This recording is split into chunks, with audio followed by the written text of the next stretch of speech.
Sejam muito bem-vindos ao Caide Esportes, o canal do futebol paranaense.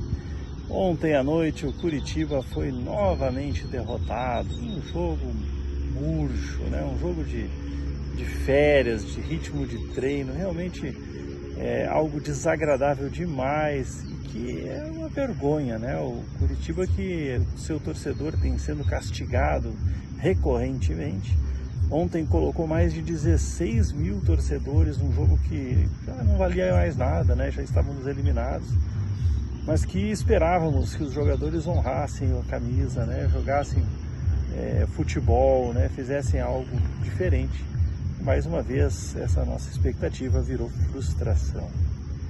Eu sou Daniel Melo. Nesse vídeo eu quero te falar um pouco sobre esse jogo e o futuro do Curitiba nessa reta final de campeonato, depois da vinheta.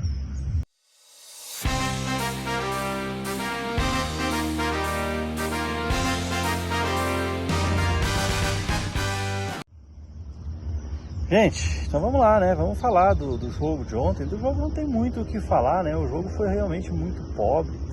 E vou dizer assim, mais de 16 mil torcedores que foram ao estádio, eu tenho certeza aí que 99% deles já foram com a expectativa de derrota, pelo futebol miserável que o Curitiba vem jogando e também pelo fato de estar enfrentando o líder, enfrentando o Santos, time com maior investimento, e que a gente esperava, eu até esperava mais do Santos, né? Talvez até em respeito aí que existe entre os clubes, o Santos, depois que construiu o 2-0, tirou o pé, não forçou mais. Certamente se tivesse forçado nós teríamos tomado outros 4, né? Já havia tomado 4 no primeiro turno, provavelmente se tivesse mantido o ritmo de jogo, né? Teriam feito outros 4 ontem. A verdade é que foi um fiasco dentro de campo. Os comandados de Jorginho, aliás, o Jorginho que se despediu, né? Já desde ontem já vimos falando disso, né? Tinha muita gente comentando a saída dele ou a não permanência dele, e ele oficializou isso na entrevista depois do jogo. E o Jorginho optou no seu jogo de despedida em manter o time base, né? Entrou com o time que vinha jogando, fez apenas alterações que não foi possível colocar, repetir, né? Questão de lesão, questão de substituição de cartões, né? E foi a campo com o que tinha de melhor, como ele mesmo disse, e eu acredito até que ele tenha ido pensando na vitória, mas não, né? Dentro de campo o que a gente viu foi um Curitiba acuado, o Santos tocando bola, dominando todas as ações. O Curitiba entregou a bola para o Santos, tentou jogar no contra-ataque, mas pouco conseguiu construir nesse sentido. E os gols foram acontecendo de forma natural, sem força, sem esforço, sem nada, né? E depois do segundo gol, ali numa belíssima cobrança de falta, o Santos tirou o pé, né? Claramente abdicou do jogo. Foi para o segundo tempo para morcegar e só garantiu o resultado mesmo. Aí o Curitiba até teve uma outra oportunidade melhor, promoveu a estreia aí do Henrique Melo, né? Que fez uma boa estreia, alguns minutos aí em campo, é cedo para avaliar. Jogador jovem, né? Tido como promessa. E aí a gente não entende por que um jogador jovem tido como promessa ele só vai ter oportunidade quando o clube já acabou, né? Quando o ano acabou, quando a temporada acabou. Mas é daquelas coisas, né?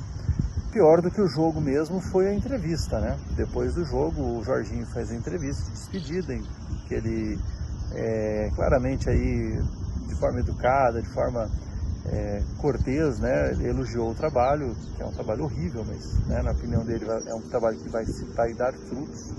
Elogiou o seu grupo, que também é um grupo horrível, mas outra vez, né, por questão de educação, ele fez mal que tinha que se fazer. Mas é uma pena que um profissional do tamanho do Jorginho tenha que passar por isso. E eu esperava que ele continuasse para o ano que vem. Acho que a SAF já começa errando o planejamento de 2025, quando ele abre mão de um profissional dessa envergadura e vai voltar ao mercado, né, para tentar encontrar alguma coisa aí. Depois da entrevista do Jorginho veio a entrevista do William Thomas, e é aquela situação, né? A gente sempre reclama que o William Thomas fala pouco para a imprensa, mas depois de ouvir ele falando, a gente fica com a sensação de que é bom mesmo que ele fique quieto, porque quando abre a boca só sai besteira. Infelizmente é um profissional que está mais interessado nas finanças, né? E talvez até pela experiência que ele tem, ele não entende nada de futebol, ele entende alguma coisa de administração e alguma coisa de finanças, mas de futebol não entende porcaria nenhuma. Então a fala dele é toda voltada para obter lucros, para reduzir custos, para aumentar receitas e tal. Realmente ele acha que trabalha numa fábrica de pão. Ele não entendeu que ele está num clube de futebol, ele não entendeu o tamanho da sua torcida, né? Ele, em determinado momento, ele chega a falar ali que tem que respeitar a cultura e a tradição do clube, mas me parece que ele não passou ainda pelo museu do Curitiba. Eu acho que ele deveria estudar um pouco mais sobre a cultura e sobre a sua torcida, né? Torcida que sofre há muito tempo, né, e que continua apoiando, como eu disse, né, mais de 16 mil torcedores foram para um jogo que não valia nada ontem, com chances de perder, né, estava escrito que a gente ia perder esse jogo, mesmo assim foi lá apoiando, foi lá, torceu, né. Enfim, infelizmente a expectativa segue muito baixa, né, para o ano que vem. Ele falou várias vezes sobre continuidade, mas nós já tivemos com a volta do Guila agora, a 6ª mudança no comando, né? Começamos o ano lá com o Guto Ferreira, erro, né? Um erro, né? Uma tragédia anunciada.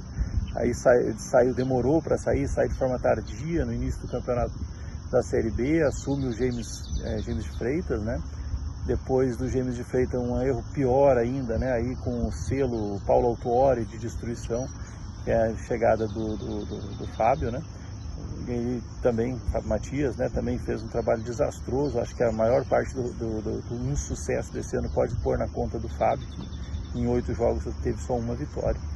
Sai ele, entra novamente o interino, acho que foi o Cadu que assumiu, né? Depois foi o Cadu. Aí vem o Jorginho e agora estamos indo aí para o Guila para fechar essas 2 últimas rodadas. Então, quando você tem um CEO que fala em continuidade, trocou 6 vezes de técnico em uma temporada, fica muito difícil levar a sério, né, o planejamento, que é tão elogiado por todo mundo, né, e a gente até agora não conseguiu ver nada, né, não conseguimos ver nada de planejamento.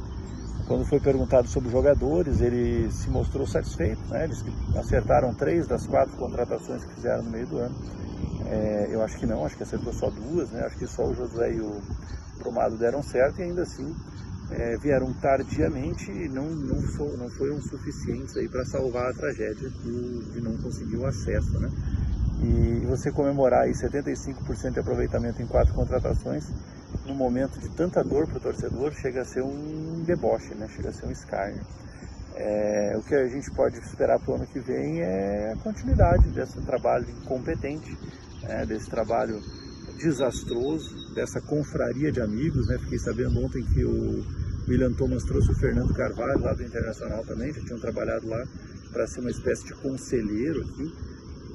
Não consigo ver utilidade nisso, né? Mas mais uma vez a gente vê que, embora nos prometeram uma SAF, através da SAF, o profissionalismo, o que a gente vê é um amadorismo ainda maior do que nos tempos de associação.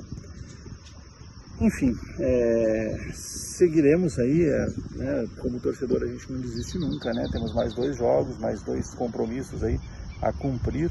E espero, né, reitero aqui o meu desejo, né, de que se use esses jogos para testar jogadores que tiveram pouca rodagem. Os 2 meninos que vieram em abril, o Johnny e o Iago, não tiveram em campo, nós não conseguimos ver esses garotos jogando. Eram convicções no final dos estaduais e, enfim, o que aconteceu com eles, né, que não jogaram. Quero ver eles em campo, quero ver outras contratações que também tiveram pouca rodagem, né. Enfim, que se faça de fato, se use esse tempo para planejar e que as contratações para o ano que vem sejam melhores.